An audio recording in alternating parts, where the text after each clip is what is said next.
السلام عليكم ورحمة الله وبركاته. ازيكم يا حبايبي؟ يا رب دايما بخير.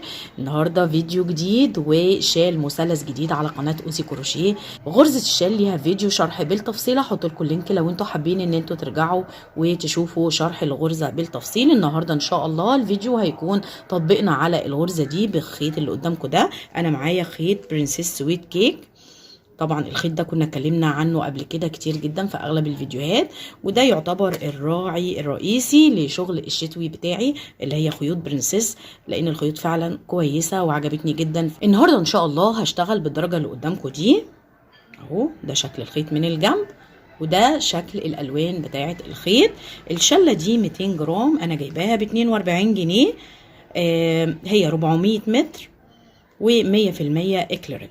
تمام. الخيط طبعا خيط تركي. الخيط بيقترح عليا ابره مقاس 5، لكن زي ما احنا متعودين في شغل الشيلان او شغل الشتوي عموما انا بشتغل السمك ده بابره مقاس 6، علشان حابه ان الغرزه تكون مريحه شويه، او ما تكونش الغرز بتاعت الشيل ضيقه عشان يكون انسيابي في اللبس.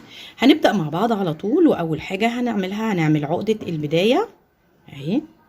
تمام. وهشتغل 6 سلاسل، 1 2 3 4 5 6 سلاسل، وهنقفلهم على بعض بمنزلقة. بعد الناحية التانية بسحب منزلقة كده، اتكونت معايا دايرة، ومعايا كمان الخيط بتاع البداية هشتغل عليه عشان اداريه. وممكن كمان لو انت هتركبي شراشيب للشال تسيبيه طويل شوية وتدخلي الفتل دي ضمن الشراشيب. بعد كده هاخد ارتفاع 3 سلاسل، والثلاث سلاسل دول بحسبهم اول عمود في الشغل بتاعي. وبعد كده كل الارتفاعات اللي هنشتغلها في الشال بتاعنا هتكون من ضمن العدد بتاع العواميد اللي احنا بنشتغله. اول عمود او اول ارتفاع في اول سطر. بعد كده هاجي جوه الدايرة دي وهشتغل 6 عمود بلفة، 1 2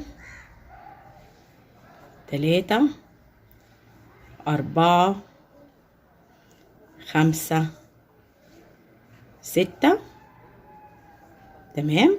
اهو اتكونت معايا مروحة زي ما انتوا شايفين، بتتكون من 7 عمود بلفة بما فيهم الارتفاع طبعا، يعني الارتفاع اول عمود وبعد كده 6 عمود. تمام. ده اول سطر او اول خطوة في الشال بتاعنا. بعد كده بناخد ارتفاع 3 سلاسل بداية السطر. يبقى كده كل السطور اللي احنا هنشتغلها بعد كده بدايتها بتكون 3 سلاسل، لان الشال بتاعنا بيتكون من تكرار سطرين، سطر المراوح والسطر السلاسل، وكل السطور بتبدأ معانا ب3 سلسلة. او السطر التاني 3 سلسلة وهيكون كله بغرزة السلسلة. او بعد ال3 سلسلة هنلف الشغل اهو. انا طالعة من اول غرزة هسيبها وهسيب واحدة كمان وهاجي في التالتة وهشتغل غرزة حشو. تمام.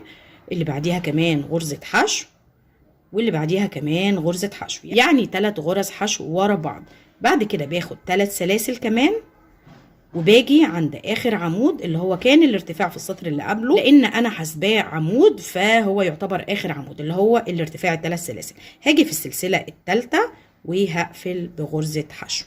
تمام. يبقى كل 3 سلاسل بشتغلهم بقفلهم بغرزة حشو. ده السطر التاني بيتكون من سلاسل وغرزة حشو. السطر اللي قبله بيتكون من مروحة بتتكون من 7 عمود بلفة. هنرجع تاني نكرر سطر المراوح طبعا مع التزايد بتاعنا. هناخد ارتفاع 3 سلاسل، بنحسبهم اول عمود وبنلف الشغل بتاعنا، وبنيجي في اول فراغ بتكونه السلاسل بلف الخيط وبشتغل 6 عمود بلفة جوه الفراغ اللي بتكونه السلاسل. 3 4 5 وادي 6. تمام. بعد ما بشتغل المروحة الاولانية بيقابلني بعد كده ال3 غرز حشو اللي انا كنت شغلاهم بعد الفراغ الاولاني. باجي في الغرزة اللي في النص اللي هي تاني غرزة حشو، بدخل وبقفل بغرزة حشو كمان. بعد كده بلف الخيط على طول، باجي بيقابلني الفراغ اللي بعد كده اهو اللي بيكونوا ال3 سلاسل التانيين، وبشتغل جواهم 7 عمود بلفة جنب بعض. 2 3 4 5 6 وادي 7 عمود. تمام كده اهو المنظر بقى كده. تمام. زي ما قلنا الشال بتاعي بيتكون من تكرار سطرين. انا اشتغلت سطر مراوح، يبقى السطر اللي بعد كده هيكون سطر سلاسل، ياخد ارتفاع بداية 3 سلاسل، هلف الشغل، هعدي اول غرزة اللي انا طالعة منها ب3 سلاسل والغرزة التانية، وهاجي على تالت غرزة وهقفل بغرزة حشو، اللي بعديها كمان حشو، واللي بعديها كمان حشو، يعني 3 غرز حشو ورا بعض. بعد كده 3 سلاسل 3، وبعدي بقى في المنطقة اللي داخلة لجوه دي غير البداية ليها وضع خاص، يعني بعدي غرزة 2 3 4 5، يعني بعدي عمودين، غرزة حشو عمودين، وباجي في سادس غرزة وبقفل بغرزة حشو. تمام. اللي بعديها كمان حشو، 3 غرز حشو ورا بعض، يعني كل 3 سلاسل بشتغلهم باخد وراهم 3 غرز حشو. بعد كده باخد 3 سلاسل اهو، وباجي على الارتفاع اللي انا كنت شغالاه اللي هو يعتبر اخر عمود في السطر، وباجي فيه في السلسله الثالثه وبقفل بغرزه حشو. كده سطر السلاسل خلص معايا اهو، والقطعه بدات تاخد الشكل المثلث مع التزايد طبعا، ولما تكبر شكلها بيوضح اكتر.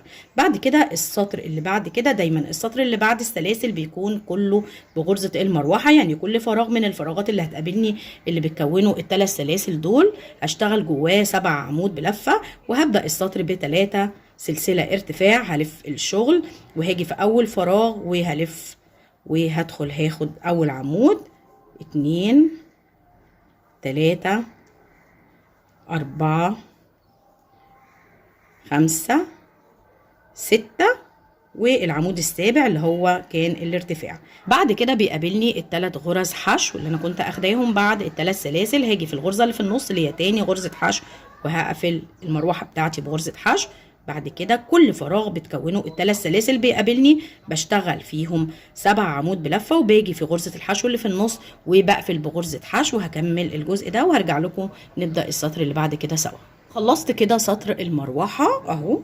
السطر الاولاني بيتكون من مروحه واحده، السطر الثاني من 2 مروحه، والسطر الثالث من 3 مروحه. بصوا الشكل وصل لكده، وكل طبعا ما بتعلي الشكل المثلث بيظهر اكتر. خلاص بعد سطر المروحه دي هنشتغل سطر سلاسل كمان، هناخد بدايه ارتفاع 3 سلاسل، وهلف القطعه بتاعتي وهشتغل فوق المراوح كلها بالسلاسل وغرزه الحشو. هعدي اول غرزه اللي انا طالعه منها بالارتفاع والغرزه الثانيه، وهاجي على ثالث غرزه وهقفل السلاسل بتاعتي بغرزه حشو. بعد كده غرزه حشو، اللي بعديها كمان غرزه حشو، يعني 3 غرز حشو ورا بعض، 3 سلاسل، وهي اول حاجه بس اللي بنعدي غرزتين بس وبنشتغل في الثالثه. بعد كده بنيجي في الاجزاء اللي هي داخله لجوه دي وبنعدي 5 غرز كاملين، 2 عمود، غرزه حشو اللي في النص و2 عمود، وباجي على الغرزه رقم 6 وبقفل ال3 سلاسل بتوعي بحشو، وبعدين غرزه حشو، وبعدين غرزه حشو، 3 سلاسل 2 3، بعدي 5 1 2 3 4 5، باجي على ال6 وبشتغل حشو، وبعدين حشو، وبعدين حشو. تمام. بعد كده 3 سلاسل، وبعد كده بيقابلني الارتفاع، وباجي في السلسله الثالثه وبقفل السلاسل بتاعتي بغرزه حشو. بصوا طبعا هي مشدوده بس مع الشغل، ولما بتشتغلي فوقيها بغرزه المروحه السلاسل بتريح شويه. ما انصحكيش ان انت تشتغلي عدد سلاسل اكبر من كده، لان بعد كده الجزء ده بيوسع لما بتشتغلي فيه بالعواميد بتاعتك او بغرزه المروحه، فخليهم 3 سلاسل علشان ما يكونش واسع قوي. بعد كده ارتفاع 3 سلاسل، بدايه سطر المراوح، بنلف الشغل وبنشتغل في كل الفراغات اللي بتقابلني دي، بشتغل في كل فراغ 7 عمود بلفة. بعد ما بخلص سطر المراوح بنهي السطر وباخد ارتفاع 3 سلاسل، وبفضل اكرر بقى سطر سلاسل، وبعد كل 3 سلاسل بقفلهم ب3 غرز حشو ورا بعض، والسطر اللي بعده سطر مراوح، وبيفضل التزايد يكبر معايا والشكل الشال ياخد الشكل المثلث اكتر. انا هكمل الشغل بتاعي وهكبر الشال وهرجع لكم عشان اوريكم توزيع الالوان كمان في الخيط ده وشكل الشال وصل لايه. وصلت بطول الشال زي ما انتم شايفين كده للمقاس المناسب. انا خلصت ال 600 جرام كلهم، يعني خلصت ال3 شلات، وده توزيع الالوان اللي انا وصلت له اهو. بصوا دي الاطراف بتاعت الشال، وركبت جزء من الشراشيب، لكن لسه طبعا ما كملتهاش علشان نرجع ونكملها مع بعض. لسه الجزء الاخير ده. ونهيت الشال بغرزة السلسلة، واشتغلت على غرزة السلسلة بغرزة الحشو علشان يكون حرف الشال متساوي. طبعا ممكن ان انت تنهي الشال بغرزة المروحة، لكن الحرف بتاعه من هنا مش هيكون متساوي، هيكون جاي بتمويجة كده اخد شكل طبعا المروحة. لكن انا حبيت ان الشكل بتاع الشال من المكان ده يكون خط مستقيم او متساوي، فاشتغلت عليه بغرزة الحشو، يعني سلاسل اللي هو سطر السلاسل، ورجعت بغرزة الحشو. تمام. بصوا ده الشكل اهو، ده توزيعة اللون اللي انا كنت شغالة بيه.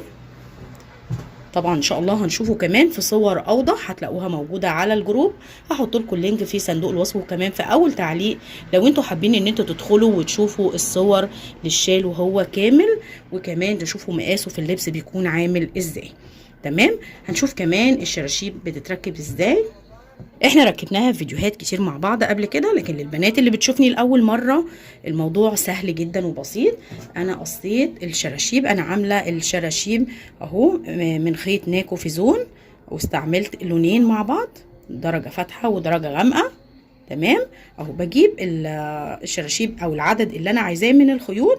انا بركب في كل مكان بركب 7 خيوط، بركب كمان في المكان اللي هو الواسع ده. اظن المكان واضح بالنسبه لكم، شايفين الفتحات بتاعت غرزه المروحه دي اللي هي تحتيها دي، باجي في كل مكان واسع كده وبركب فيه.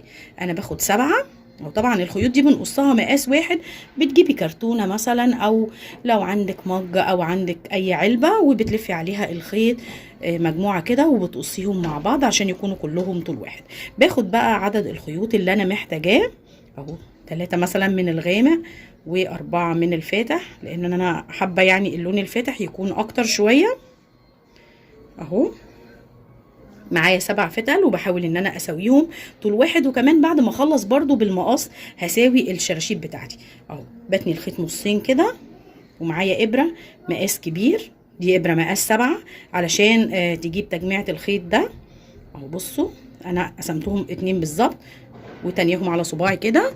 بجيب المكان اللي انا هدخل فيه الشراشيب، ومن تحت بدخل بالشكل ده، او بدخل في المكان اللي عند صباعي بالظبط كده، وبسحب الخيط شايفين. وبعد كده معايا المجموعه كلها اهو، الدايره اللي على الابره بطلع منها بالخيط كله، وبشد شده بسيطه مش جامده قوي يعني، مجرد ان انا اعمل العقده اللي انتوا شايفينها دي.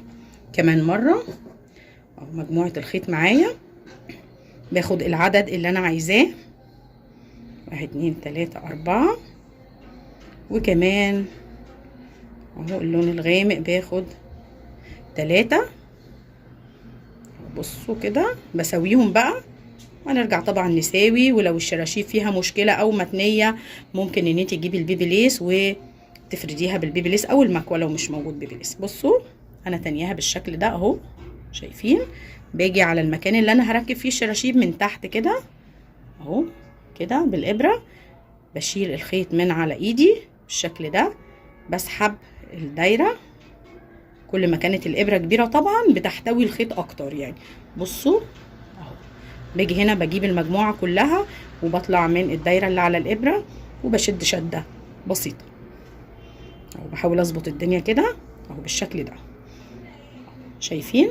انا هكمل تركيب الشراشيب وهرجع لكم عشان نقول كل التفاصيل الخاصه بالشال. وركبت كده باقي الشراشيب للشال اهو، ده شكله من هنا. بصوا تمام، اهي الاطراف بتاعته اهي، الشراشيب مفروده ما فيهاش اي مشكله خالص اهو، زي ما انتم شايفين كده. توزيع الالوان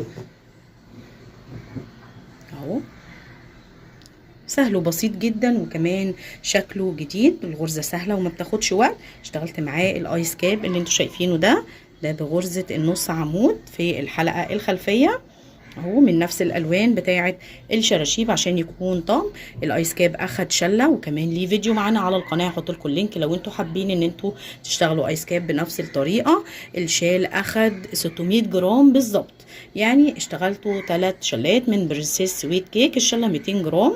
المقاس بتاعه من عند الكتف 2 متر و30 سنتي، ومن عند الظهر لحد تحت 120 سنتي، وده المقاس اللي احنا بنشتغله لاغلب الشيلان اللي احنا بنشتغلها او الشيلان المثلثه. اتمنى ان شاء الله ان هو يكون عجبكم. هستنى رايكم في التعليقات، ولو عجبكم الفيديو دوسوا لايك. اللي لسه بيشوفني لاول مره وما عملش اشتراك يدوس على كلمه اشتراك او سبسكرايب الموجوده تحت الفيديو، وكمان فعلوا الجرس علشان يوصلكم كل جديد من الفيديوهات اللي بتنزل على القناه. والسلام عليكم ورحمه الله وبركاته.